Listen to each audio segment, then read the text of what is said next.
Welcome to season 3, episode 2 of the What You're Thinking podcast. I'm Eric. I'm Vince.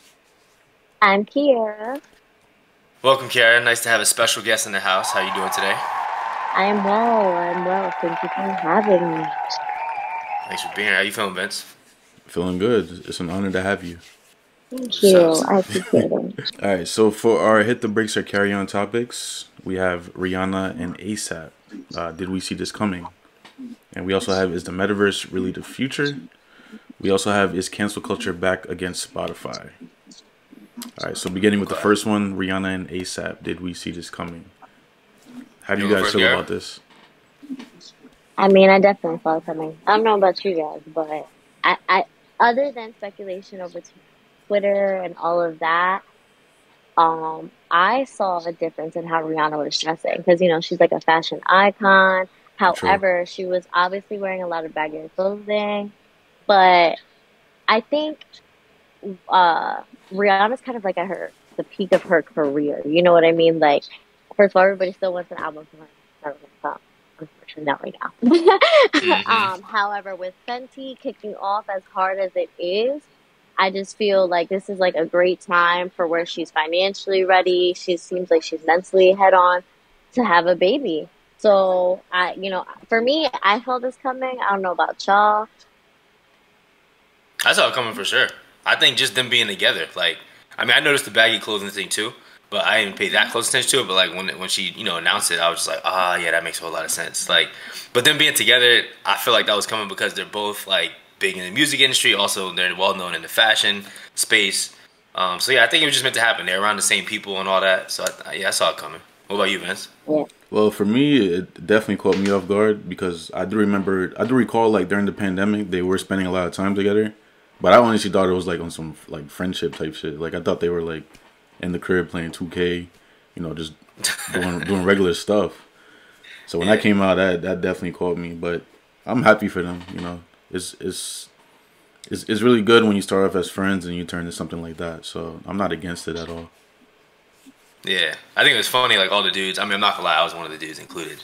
That was like, oh, man, she picked ASAP over me, like, I'm taking this personally, like, everybody wanted Rihanna, of course.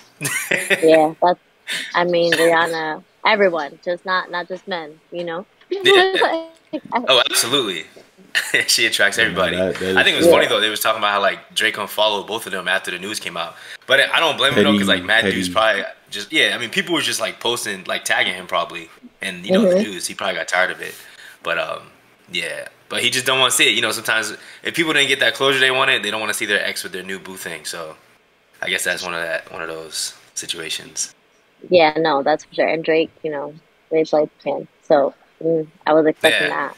So. I mean, he had his chance. He had his chance and he didn't do anything. So that's on him. You know what, though?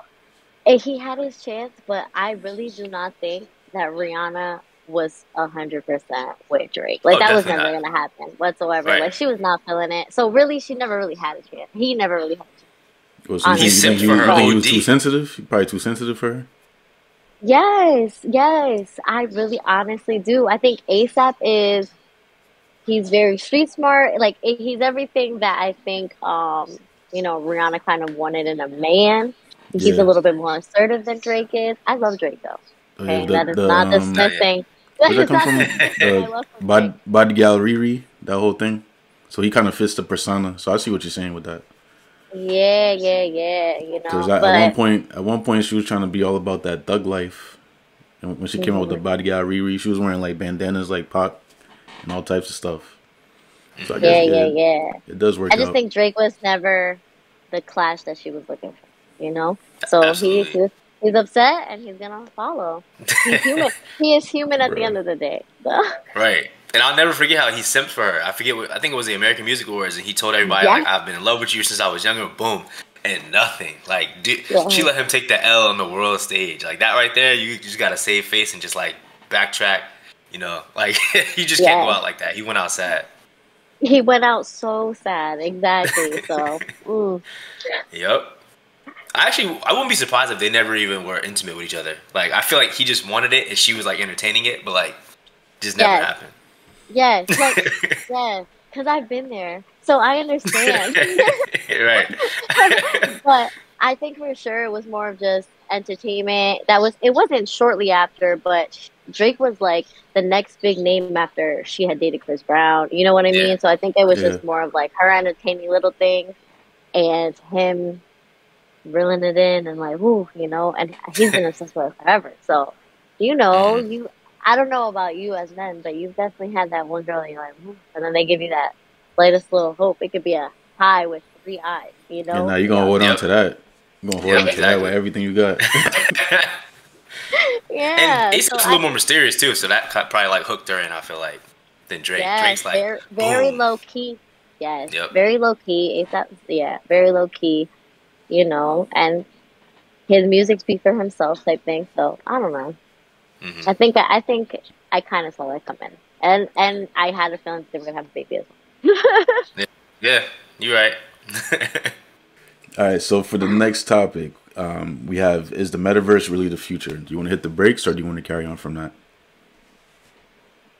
I guess we can hit the brakes. I mean, but I don't think it's really the future. I feel like not in our lifetimes, anyways. I feel like that's gonna take a lot of time to develop. I mean, you see things coming along now, but they also said like 2000 we would have moving sidewalks. So I feel like anything that they envision just takes a little longer than they think. Yeah, that I completely will piggyback off of that and just say it's going to be a long time. It's in the future, just probably, you know, will either be gone or old and dusty. Well, for me, I kind of feel like it is in production. Like just don't be surprised, because like I don't know if you guys have seen on like on the news or like on Facebook, but like these people put these little Oculus goggles on and they're like in a whole casino, like playing against each other. Like there was a video that went viral. Like this guy was in the virtual casino and he had like something in his mouth, and then the other guy just like yanked it out of his mouth, and then they actually got into a virtual fight, which is kind of stupid.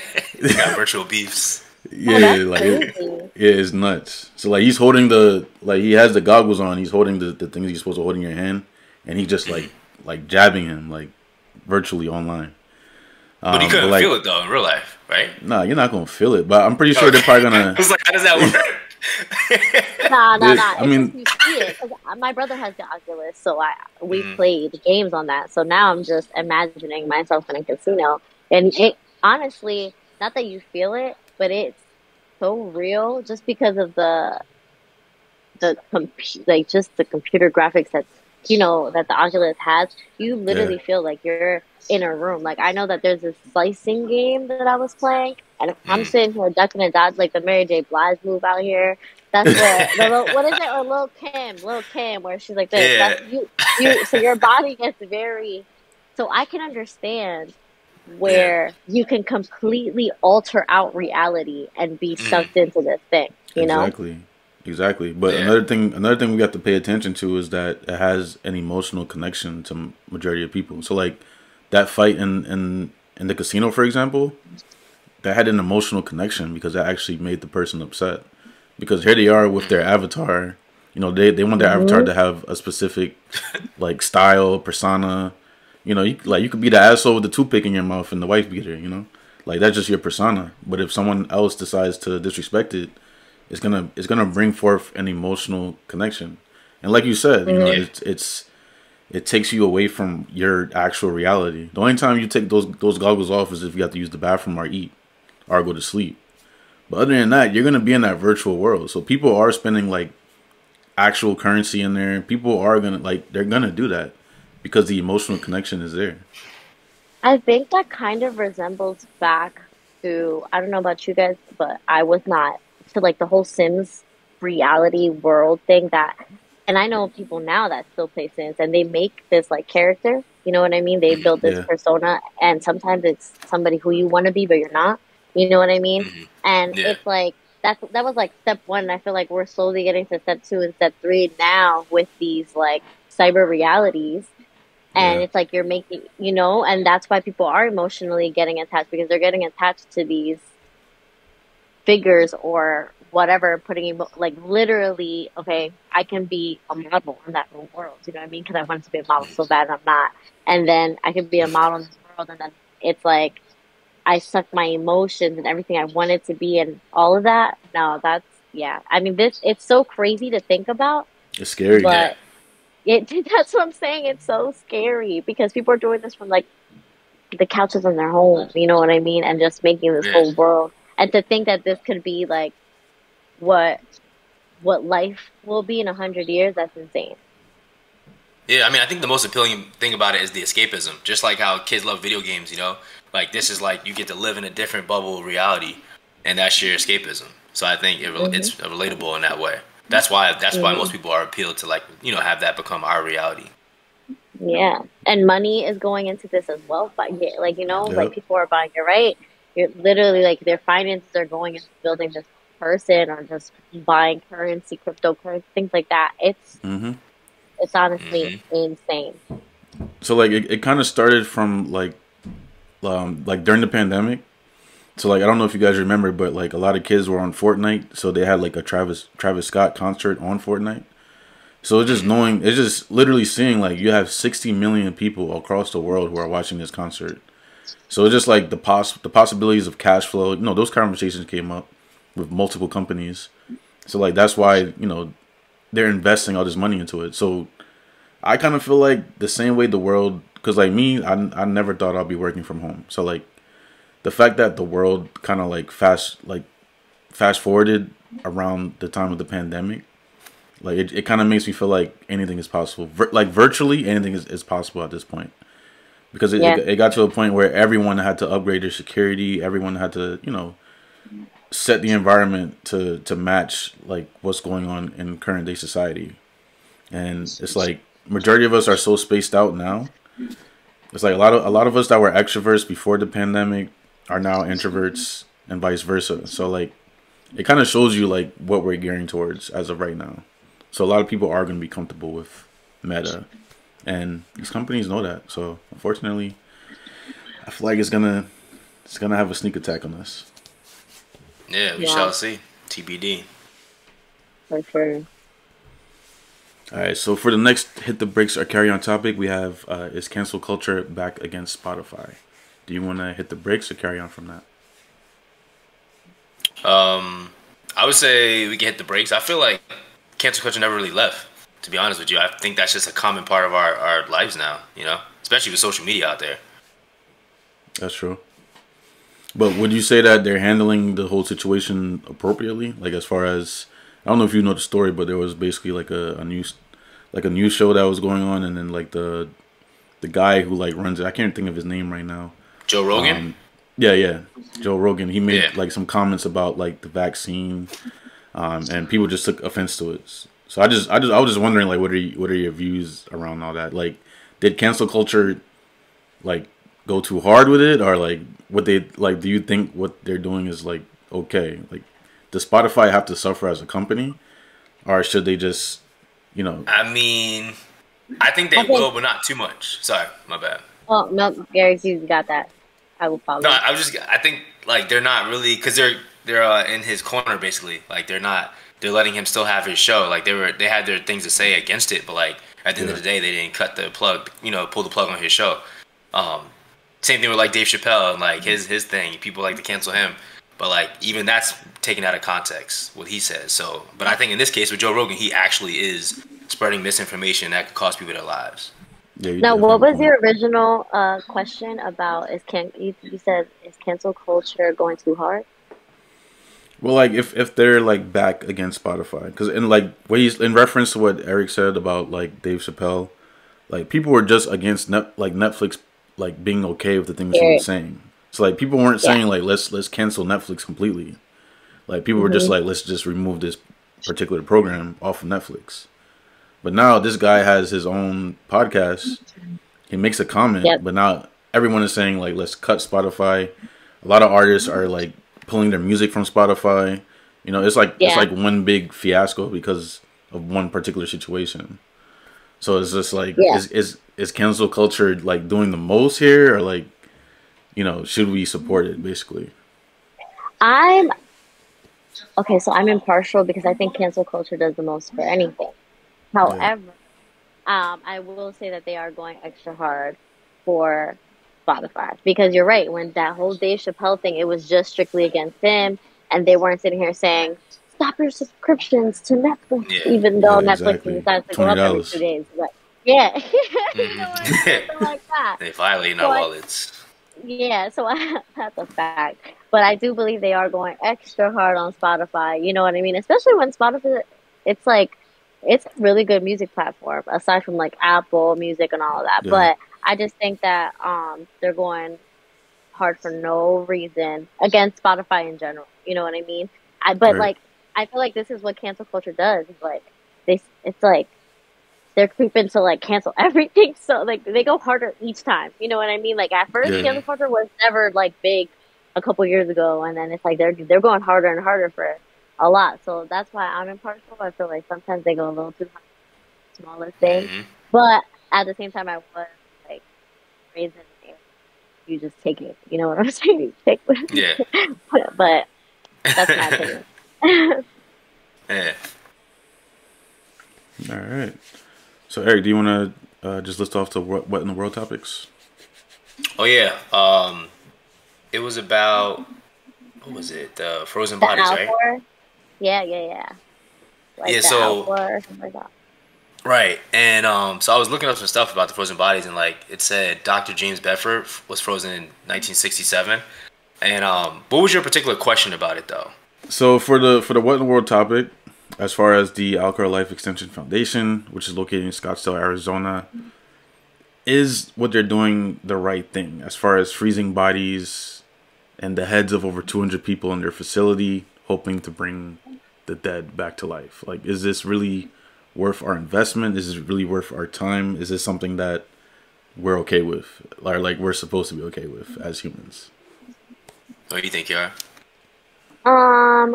I guess it kind of comes down to a more, but do I think it's crazy. You know what I mean? I think it's a little. However, I'm saying that it kind of goes down to what you necessarily believe, because some people believe like you're just not supposed to be like bring back the dead. You know what I mean? There's life past beyond that, and just messing with chapter of life. I just think it's kind of crazy. But at the same time, I feel, because I think I looked up where they're spending like $200,000 on things like this, and I feel like money should be going elsewhere rather than to bring back the dead. Maybe in like cancer research. You know what I mean? Just like if we have all this money to try to bring people back from the dead, like I need answers. Like, you know what I mean? Like, why do I need a booster for this vaccine then? Like, I need to fix. So I just feel like maybe like the whole money aspect of doing this is a little, it's a little too much for me. And like I said, I don't know. I think people die for a reason, but how about you, E? No, yeah, I agree. Like you said, the money aspect of it, right? So like, there's so many things you could be putting money into philanthropically, whether it's ending world hunger, like, Elon Musk just donated like $6 billion to that. Just so many causes, like you said, cancer research. Like, why is there so much bread going into this particular thing that hasn't like been proven to work? Like, people have died and been like, oh, I want to get frozen. Like, are they back here talking about, oh, it's not like Austin Powers where you just back in a new generation. Like, has it ever worked? So therefore, like, why are so many people doing it? So like I was saying before, I looked up, like, Dr. James Bedford, he was frozen in 1967. And as of 2014, 250 people have been frozen and 1,500 people have arranged to be frozen. But it's like, I don't know, maybe it's just like a cult following type of thing where they think like, okay, this is going to work out. But it's just crazy that there's this many people that have drunk the Kool-Aid, so to speak, and think this is going to work. What do you think, Vince? I think you definitely hit the hammer on the nail with that. I feel like we all do die for a reason. I feel like certain things are just not meant to be messed with in that way, because we do have to follow the circle of life. But like you guys said, there are bigger things that we should be worried about right now, especially like in the U.S. Just like our country is all over the place right now. I feel like we need to focus on recovering from the pandemic. But I think we need to focus on, like you guys said, finding something that can do something about cancer, because we're already like, forget these bodies that are being frozen. We're losing very important people just because of cancer. Very educational people at that. But yeah, I feel like you guys definitely covered that. But yeah, definitely agree with what you guys said. Now, okay. I do have something to like add to that is yeah. So the only thing that I have to add to that is that not that it's not feasible to do, because, obviously there's a whole thing about women freezing their eggs, right? So like women freezing eggs, and it can be used later on to, reproduce and things like that. So we've made things possible in strides of technology. So I do feel like it is feasible to do, which is scary, because like that I think is more in reach than the metaverse thing happening so quickly. You know what I mean? Yeah. So I think it's a little scary, because that it's so attainable, and you think about it, you're like, okay, so where does it stop? Like who are we gonna bring back to life? You know what I mean? Like, so that I think is kind of fucking crazy. I just want to throw out there, but yeah.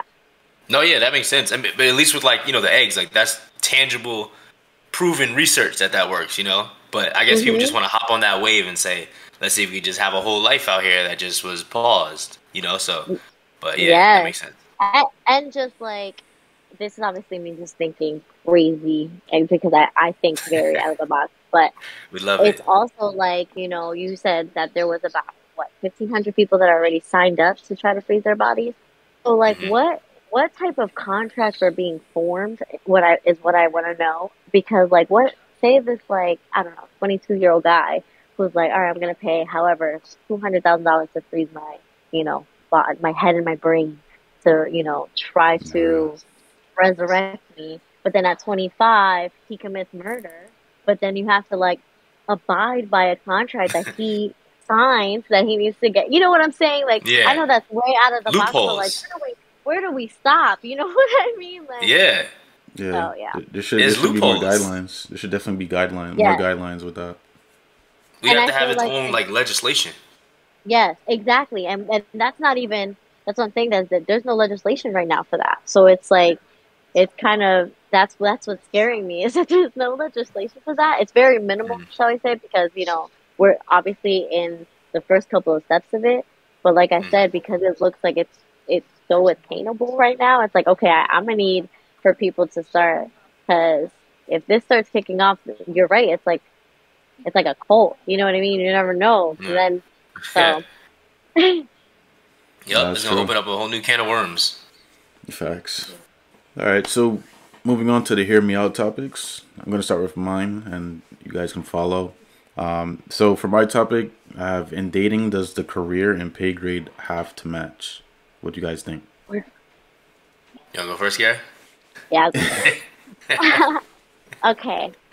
I do not think that it needs to match. However, I need your hustle to match mine, and your ambition to match mine, So, yes. So, only because my mother and my father raised me to be independent no matter what. So at the end of the day, I just, I need to do what I need to do to make my own bread. I'm not trying to rely on anyone else. However, if you're not doing anything and don't have the ambition to want to, then yeah, that's gonna be. You know what I mean? Totally agree. I feel like it doesn't need to match either. I think when it comes down to like, if we're talking about someone that is with you for the money, so to say, the money alone, the bottom line is what's gonna matter. Like, obviously there's certain professions that have like stigma to it, which is sad, because like money is money. But like, for example, garbage men, they clean up. But like, if someone is materialistic, they may be a little like shy to admit that their spouse is a garbage person, or like a janitor, or like, so they could be like, oh, or for example, like an animal herder too. They could be like, oh, they're a doctor, or like, you could be a whole janitor and they're just like, oh, they work in like sanitation. Like, so it's just like they're just trying to cover it up. So I think the career is important to you personally, and if you're with someone that is supportive of you, they're gonna be happy that you're happy based off of your career, not necessarily what you make. So it comes down to that and what type of person you're dealing with. I think that depends more on your partner, I would say. Okay. Well, I would say that it kind of has to. There has to be a halfway point. So like, if I'm at a certain, if I'm like up here and you're like right here, but like when we have conversations, you say like, hey, I understand that I'm here, but someday I just want to be like where you are or even surpass it if possible. Because I feel like that ties into ambition. When you're an ambitious person, it doesn't matter where you necessarily are, because with ambition, you understand that you could be where you are today and lose it tomorrow, but you always have a plan, So like, I feel like if you're dating someone and they always seem to have a plan and they can execute by asking questions, networking, just showing that you care, I feel like it could work. But like if I'm the person who's like working all the time, you're a barista at Starbucks, you come home every day at 8 o'clock at night, and then you're okay with it. You smell like coffee. The whole house smells crazy. Then there's gonna be some problems eventually. Like there are gonna be some problems. But yeah. Oh, hold on. Are you saying that is she a barista and she only wants to stay a barista, or is she a barista and she's talking about becoming a chef? You know what I mean? Like where is it just a barista? I mean, like she just a barista and she's okay with it because like you have this amazing job. It's like Everybody Hates Chris, like the mom from Everybody Hates Chris. Well, my husband got 2 jobs, like that attitude, like the other person is doing this, that, and the third, so I don't necessarily have to be here, but I'm just here because it's just something to do. Like that's the wrong attitude to me. I can't be with. You're like, you don't have ambition and you smelling like a mocha frap. You got to get it. Yeah, facts. Yeah, but mocha fraps smelling really good. They do. A mocha frap and coffee beans in the house. That's my favorite drink from there. No cap. Yo, mocha fraps are 10 out of 10. Highly recommend. Yep, especially with the little cookies in it. Oh. Yeah, you be in the bathroom all day, my boy. Yeah. Cannot confirm nor deny. No, I definitely do agree. You're right. That if they're just okay with being stagnant, I'm not okay with that either. I definitely need someone who's just trying to do the next thing, you know what I mean? And just bigger and better things. Kind of like in Think Like a Man with Taraji P. Henson. Yeah, I was just watching it the other day. But Taraji P. Henson and Michael Ealy, like he's always kind of like he wants to be a chef while he's like with her, and she's very successful. What does she do? Is she like a sport? Or, like is she like I forget. It's been a but she's definitely in corporate. And she's very successful. And, she was denying, like, dating him for a while because of the fact that he was kind of like a struggling, up-and-coming entrepreneur. But, I just feel like she should have been a little bit more because of the fact that he was so spirited and he had ambition for what he wanted to do. You know what I mean? But I get it. Like, you're making all this money and you're like, you don't want to sit here and just support somebody. But if they, there's a difference between like holding somebody down who really wants to do something and takes a while than holding somebody down and they have like no life goals or a 5-year plan. Yeah, that's facts. And like the new thing is I don't know if you guys see it on Instagram, especially on like Hoodville, but like if a girl gets with a guy who's like up here and she's right here and she can get like something out of him, they're like the hashtag is like city girls are up. Or like vice versa. Yeah. It's like city boys are up. It's like that's the mindset now. So like if you have this rule right here, like you gotta have some type of ambition or like meet me halfway. Like I feel like it'll work in your favor because you got a lot of that going on right now with the whole city girls, city boys thing. So like just want to throw that out there. That's facts. That goes back to like what you being there for.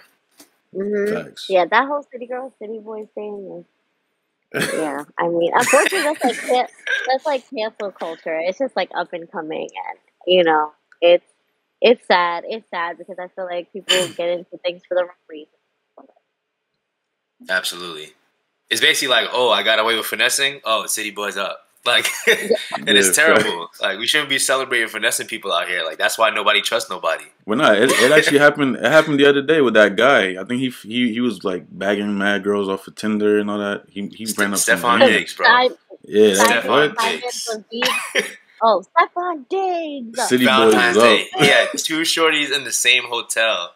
It was entertaining them both and got away with it. I don't know who he got caught with, but like, I was just gonna say, I really want to know how they found out. Like, I really want to know, because that, I want to shake my man's hand for that. That is amazing. Like, women are good. You know what I'm saying? At finding things out. And the fact that it has gone for, it was a couple weeks before he got caught. Mm-hmm. Women are FBI agents on the low. Yeah, he had a truck full of rose petals. That guy is crazy. That's what I'm saying. I know this man went all out in the same hotel. That is insane. And the thing is, I'm scared to see what the revenge going to be, because like, women are better at revenge. So like, I hate to see what one of them going to do to him. If they, true, that's true. Like, they might just, he might just pay him off, like, hey, and they might just take it, but you know, I don't know. And then it depends on the girls too. Like, if both of them thought they was monogamous, it's gonna get real messy. But like, some girls be like, oh, I just want to be the main one. So it's like, it depends on what type of girls we're dealing with. Yeah, some girls are okay with that. That's what I'm saying. Yeah. Maybe both of them were okay with that. You know what I mean? Maybe it was a third party that ended up finding out and blowing up. But yeah. He could be like, it was a regular Monday for me. I don't know why you're making a big deal about it, you know? Yeah, like, they put us all time. Right. You live in a different lifestyle. Okay, so for my topic, it's about bad texting. Do you guys think that is a real thing, or do you think it's cap when people say, oh, I'm just a bad texter? I think it depends on the person. Like, you just have those people who just don't want to be bothered with anybody, so they're just gonna say like, it's a way to break the ice for some people. It's like, oh, I haven't heard from you since 2015. It's 2022. You know, I had a crush on you. What happened? Oh, I'm just a bad texter. You should have called me. You should have called me if you wanted me. Like, no, I'm not trying to hear that. Like, we were texting all day, every day, and then you got, you know, life happens. You get a new guy in your life, vice versa, and then you just fall off the face of the earth. I feel like that's something that happened with a lot of people. But then it's like you go through all that, and then you just hear, yeah, I'm just a bad texter. Like, OMG, I'm just now seeing this. Yeah, like, wow. 7 years later. I've used a couple of those. Yeah. So I have. I mean, there was genuinely times that I was a bad texter though. Like, you know, I was either doing something or I don't know. And I'm queen of D&D, let me tell you. So like, I don't even have my Instagram notifications on. So when you DM me, I didn't see it till later because I don't have notifications on. so like D&D queen. Yeah, so you know, you could be like me, and you know, but I even once you want to. Thank you. That is my point. I personally believe, like, I think in this day and age too, because everybody has their phone with them all the time, like, unless you're like a surgeon, like, you got your phone with you pretty, you know, for the most part of the day. So I think, to me, something that always sticks out is like, the more invested someone gets in you, the better like of a texter they become, which makes me think like, okay, you're not lying necessarily when you say you're a bad texter, but it's like you're a bad texter with who you want to be a bad texter with. Yeah, because like, that's true. If we kicking it together, we're like 1 date in, and it's like 2 weeks from like knowing each other, versus like 3 months in, and we're like 12 dates in. You're gonna start texting me more because you're into me more. You know, like that's no coincidence. I feel like. Yeah, that's normal. Yeah. So yeah, that's I think it's just 50% of a lie, 50% truth, 50% lie. And then a lot of people too, they'll be like, "Oh, I thought I sent that text." And like I know a bunch of people that's like they dead thought they sent a text, and they're like, "Oh, I just totally forgot I sent that." But look, the thing about that burns your chest even more is the fact that like when Apple dropped the red notifications, it's like let's say a girl texted you in 2019, and right now it's February 20th, 2022. It will literally say, like, it will change from, like, red at 9:30 to red 11/08/19. So when you go on that thread, you see the date when it was red. And then you meet up with the person, and then you gotta hear I'm just a bad texter. Like that's Cap. That's a chest burner. If I'm sending screenshots, if I'm talking to someone and like I know they lied to me, like, and I'm sending screenshots to the group chat, you gotta pull it over and see the time it was like red and all that. That's when I take the screenshot. Like, look, this is cap, y'all. I told y'all she was capping. Like, you gotta like put it out there because like you gotta use the red receipts to your like advantage. It's so. But it is what it is. It's messy out here. I was just gonna say, I was like, it's so different from a woman's point of view, and then like a guy's point of view, because like women were usually on the one side of the spectrum, and you guys are usually. Yeah. But I've definitely, like I said, I've definitely used I'm a bad texter when I didn't want to text somebody, or I was just That's not, fair. You know what I mean? And like, yeah, I've done, yeah, or like if I've lost interest, I'm definitely the type of person that's like, I got a lot going on. Like, not that one. I got so much going on. I just didn't want to like. I don't want to put that on you. yeah. Or like, I don't know. Oh, I'm not ready for a relationship. And then pop up in a relationship like 3 months later with somebody else. It's Then you got the wordplay like down packed. Damn, you got the. It's scary too because like obviously like you said, guy versus a girl. Like girls always have more options, so like they always have more like excuses on standby when they need it. Whereas us, like we probably gonna get caught like just making up something that's a lie because it's like we're not good at lying, like And, so like it's different. It's also it comes down to like men usually take shots, like usually are the ones that take the shots nowadays. I mean, there's some women that do, but usually men are the ones that like are the ones texting. You know what I mean? First, kind of, because I mean I think that it should always be 50-50, but. Usually it's the man like, hey, good morning, this is third or whatever. I mean, and unless you're on Bumble. I don't do none of those. Yeah, I don't know about those dating apps or whatever because I've never done that. But it's usually the men pursuing and things like that. And then so women are usually on the receiving side, and we do have to think of like, oh man, like I'm just not feeling this guy. Like, how do I? Yeah. And then we're usually like we're really nice, but like. Yeah, you can definitely tell. Like, I just kind of go, it's like it dwindles down by the day, like with the texting and things like that. Yeah. And like I said, we come up with things fade. Like, like oh, I'm just not ready. Like, yeah, no, that's got me before. I'm not gonna lie. Like they like, oh, I'm not ready for anything serious. And then a month later, they're like, oh, here's my whole world, my boo, my everything. And it's like, oh, nah, like that'd be the real chest burner. That'd be the real chest burner. Once again, that's another 50% truth because it's like you weren't ready for something with me, but you were ready for something. If you're being real. Or they're like, you're just so good as a friend. Like I wouldn't want to ruin that. My chest. Bro, the real chest burner is when you go through that with somebody and then you go on the gram and then you see them posting their baby shower. That's the real chest burner because it's like, man, like. Low-key, I did that. Oh, shit. I love the honesty. Nah.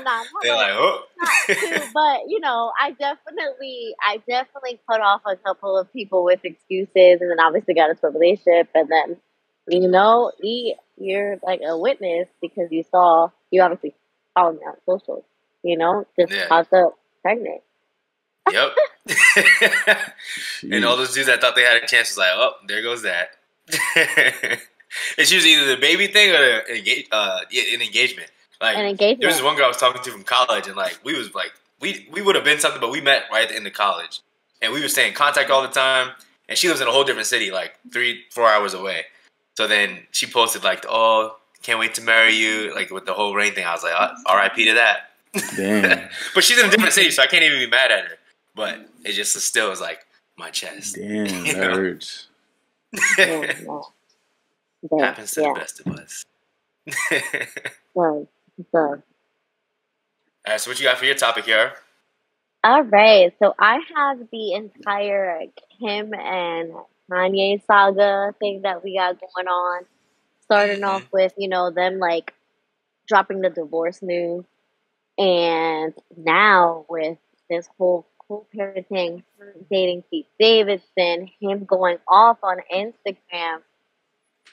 So yeah, I wanted to touch base on that topic, see how you guys, felt, and it kind of like ties in with like co-parenting and the whole new boyfriend, new girlfriend, and what boundaries need to be set now that there's you're not together but you have kids and things like that.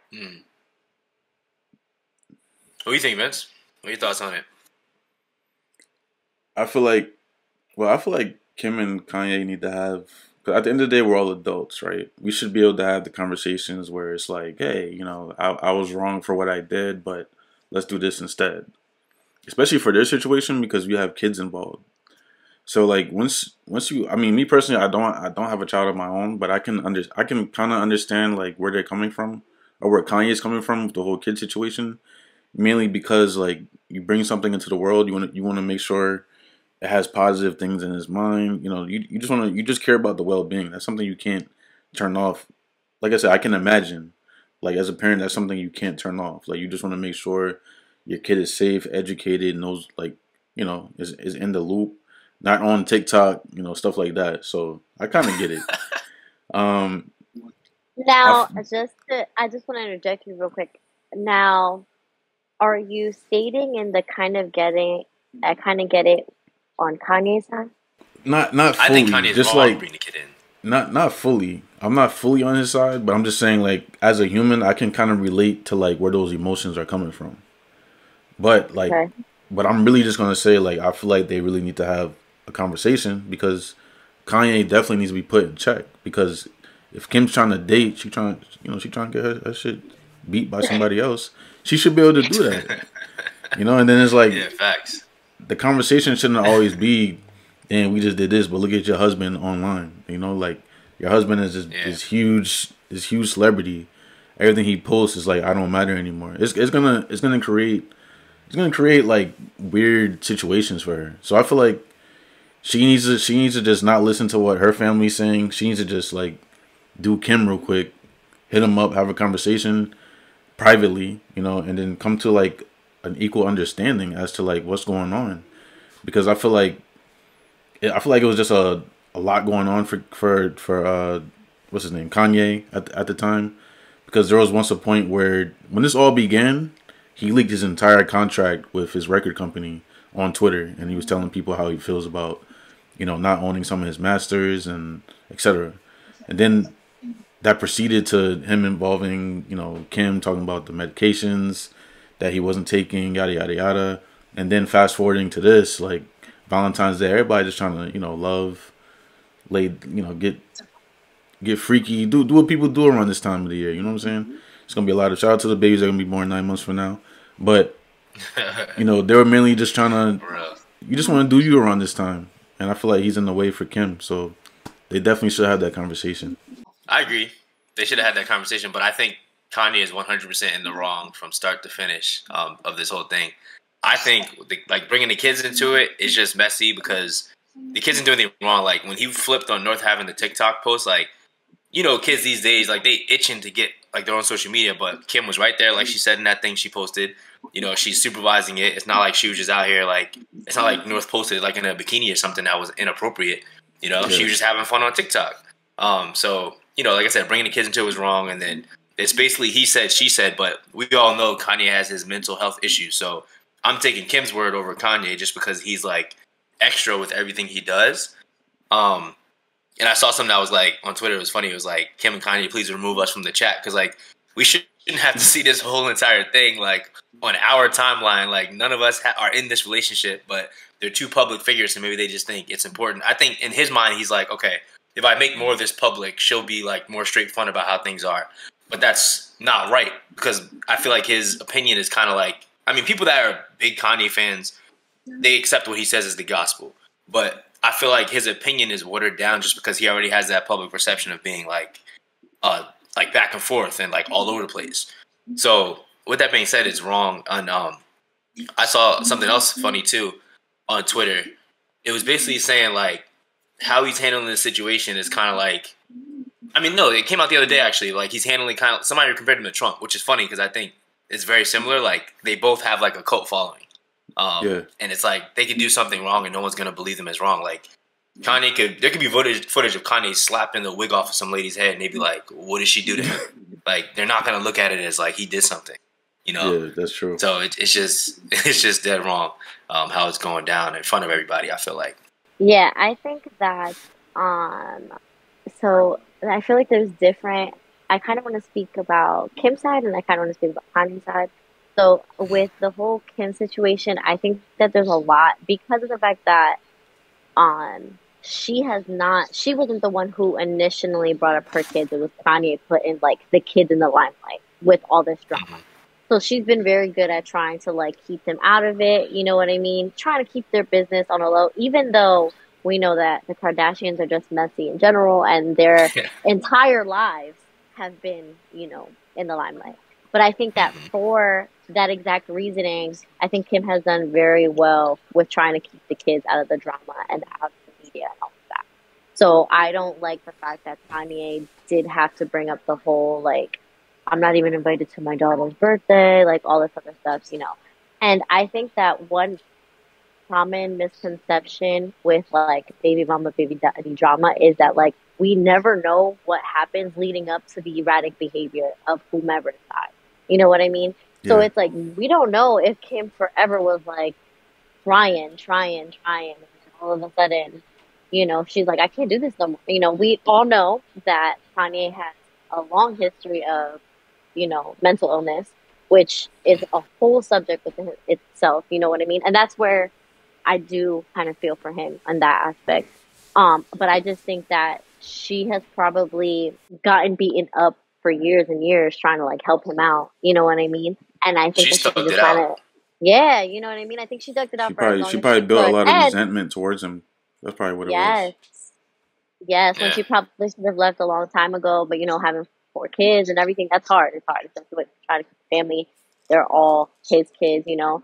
So I think that there was a lengthy time of abuse. And this is coming from, I can honestly say I'm a part of the Kim K hate club. I do not like it at all. But as a mother myself, I have to kind of put myself in her. Yes, I feel for her. We're like not trying to get your kids involved and your baby dad erratic behavior. And I think that's another way that I think Donald Trump and Kanye kind of like, you know, resemble each other because of erratic behavior. They're very unpredictable with how they're gonna come out, and you know, and they have a following. Exactly, you know what I mean. So that's where I kind of feel on her side. I do, but because of the, you know, I don't know. Have you guys seen the Netflix documentary about Kanye? I still haven't seen it. This week I'm gonna watch it at some point. Oh, listen, that y'all gotta really watch that. But basically, there's clips in there with his mother and everything, and just clips from, you know, Kanye being super young, and you can kind of tell, like, there's hints of there's times in the documentary that you could see his mental illness kind of like showing. There's like little hints of that, and you know, he probably, because of his like mom being there and everything, I think he had just more control over it. And you know, my personal belief is once his mother passed away, he just went spiraling. It was over. But and that's where I do feel for him. I just feel like his reasonings for kind of living, and not saying that he, you know, can kill himself. However, like his reasonings for staying in control are slowly like diminishing. So, you know, I feel for him. I feel like he's kind of losing everything that means value to him. You know what I mean? So there's a lot of aspects, and I just wish that, you know, unfortunately they're celebrities, so all of their business is going to be put out there. It just sucks because it's like people who are completely innocent, like these kids, like there should be no reason for all of that. And I feel like there were stations that we don't know about, but of course, Shade Room, TMZ, all of those, like, you know, they only like the juicy stuff. They never, you know what I mean? I don't think we have the fact of everything that has gone down from, you know, him spiraling to like now this whole divorce and Pete Davidson and just his erratic behavior. Yeah. Yeah, like I was saying, she thugged it out for a minute. I think she should have left a long time ago too. But like you said, like 4 kids, it makes it harder. But I knew it was a wrap personally when he put out there. He was like, "Oh, I remember one time she flew to LA or somewhere, and I felt like Meek, like she let Meek hit." And I was like, "Oh, that's a wrap." Because think about it, like she faces slut shaming rumors every day because of the sex tape. So, first of all, don't talk about the mother of your children like that or your wife. But this particular woman, like, you can't put something out there like that. Like, that's just all types of disrespect. And then it just, like we said before, like, the right behavior and just going back and forth. Like, another funny thing I saw on Twitter is, so the whole Julia Fox thing, even though that's over now, is like, somebody was like, so when he's, like, begging for Kim back, is, like, Julia Fox just sitting there listening or nah? Like, because it's true, because she's with him. Yes. And he's just like, oh, but I need my woman back. You know, like sending her flowers on Valentine's Day. Like, I mean, I think they were done by Valentine's Day, but most women are not going to let that fly. Like, if I'm with a girl and I send another girl like flowers, it's a wrap. Like, I'm coming home and she's gone. Like, you can't do that. So, that's just Kanye being Kanye, I guess. But it's like, I think he just totally blanking out to the point where he's like, oh, wait, I forgot I'm with Julia right now. But let me go beg for my wife back on the next day. You know, like, it just is like, come on. Yeah. It's crazy. Yeah, bro. No, that's true. That's insane. I mean, I'm not allowing that, so I don't know. But that's kind of like, I don't know. This might be showing my age real quick. But like, y'all know about Joe Budden? And Joe Budden used to date that girl. She was like blonde. I don't know. She was younger. She was a lot younger, and he was like still in love with his ex Security, and like he would like tell his like new girl like, yeah, I'm still in love with her. And she would still stay with him. And I'm like, yeah, no, I don't know, no. Right. That's so a big like, no. That's crazy that Julia's literally just out here and he's just trying to get back with his wife. Like, what are you doing? Probably clout chasing. Just... I thought that was crazy. Yeah, probably chasing clout. That's probably what it is. Inconsiderate. Yeah, that's true. I'm not staying. Yeah, that's true. Especially because I didn't really know too much about her before she started dating Kanye. Yeah, it's an easy way to stay relevant. It's an easy way to stay relevant because the cameras are going to be following Kanye wherever he goes. So I guess once it dies down, then she'll probably go on her merry old way. But like, there are a lot of factors that go into it. You know, her being around him, she's gaining followers. She's like, there's a lot of stuff that's happening in the back burner that we don't know about. But like, I'm pretty sure that's what's going on. That's true. Yep. Anything else you guys want to say on that topic, or are we going to close up here? I think that wraps it up for now. Yeah. Thank you so much for coming on, Kara. It was a pleasure having you. We got to have you on again. You, Kara. Yeah, thank you guys for having me. I appreciate it. All right. Take care, y'all.